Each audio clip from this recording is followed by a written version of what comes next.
រុនសួស្តីបងប្អូនបាទព្រឹកនេះដែរគឺខ្ញុំបាន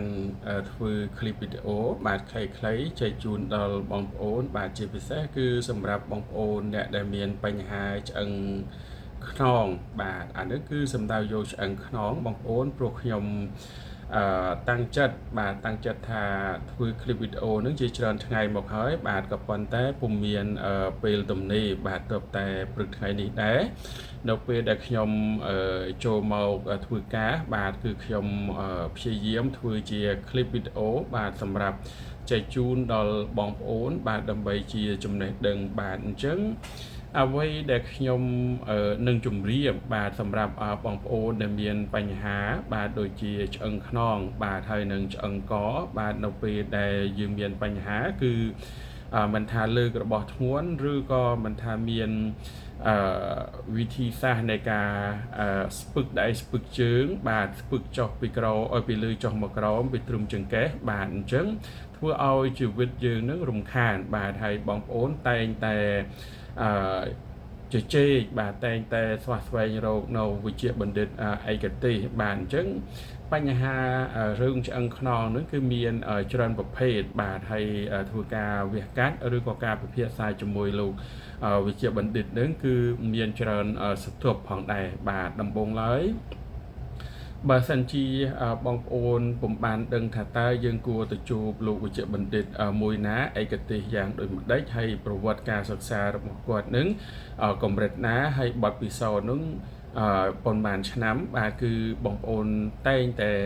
មានក្តីរំពឹងឲ្យតែឃើញមន្ទីរពេទ្យគឺបងប្អូនចេះតែព្យាយាមចូលទៅហើយព្យាយាមទៅរកបាទមិនដឹងថាតើដុកទ័រនឹង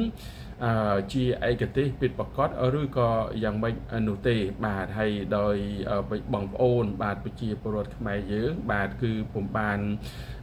អាននៅប្រវត្តិលោកវិជ្ជបណ្ឌិតឲ្យបានជាក់ច្បាស់នឹងទេបាទអ្វីដែលបងប្អូនមកអ្វីដែលបងប្អូនព្យាបាលឬក៏អ្វីដែលបងប្អូនសម្រេចចិត្តនោះគឺទៅតាមតែពាក្យសម្ដីរបស់អ្នកបកប្រែណែនាំតែប៉ុណ្ណោះបាទអញ្ចឹង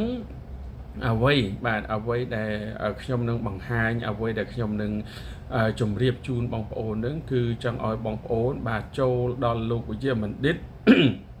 ដែលមានឯកទេសពិតប្រាកដបាទដូចជាឆ្អឹងហ្នឹងគឺយើងមានសាខាជាច្រើនបាទអញ្ចឹងថ្ងៃនេះគឺខ្ញុំមិនបាននិយាយអំពីបញ្ហាផ្សេងៗហ្នឹងទេគឺចង់ជម្រាបបងប្អូនអំពីបញ្ហាឆ្អឹង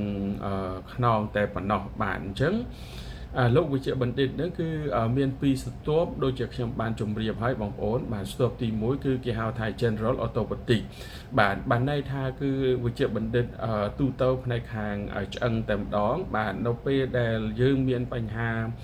screening បាទចាប់សគ្រប់ជាមួយនឹងគាត់ហើយបាទមិនមែនជាឯកទេសរបស់គាត់គឺគាត់នឹងដាក់ទៅឯកទេសឆ្អឹងតែម្ដងបាទអញ្ចឹងឯកទេសឆ្អឹងខ្នងហ្នឹងគឺមិនមែនវិនិច្ឆ័យបានទៅតាមfeel យើងធម្មតានឹងទេឬក៏ភ្នែកយើងធម្មតានឹងទេបាទតលតែបងប្អូនមកជួបលោកវិជ្ជាបណ្ឌិតឯកទេសខាងហ្នឹងបាទគាត់អាចorder បាទគាត់អាចកំងបាទធ្វើជា CT scan ក្តីធ្វើជា MRI ក្តីបាទដើម្បីធ្វើសុភវិនិច្ឆ័យឲ្យបានត្រឹមត្រូវជាមួយនឹងជំងឺរបស់យើងបាទរួចហើយបាទការព្យាបាលហ្នឹងគឺទៅតាម level នៃការឈឺបាទអាចប្រើថ្នាំឬក៏អាចចាក់ថ្នាំបាទជំរឿសចុងក្រោយគឺអាចធ្វើការវះកាត់បាទឬក៏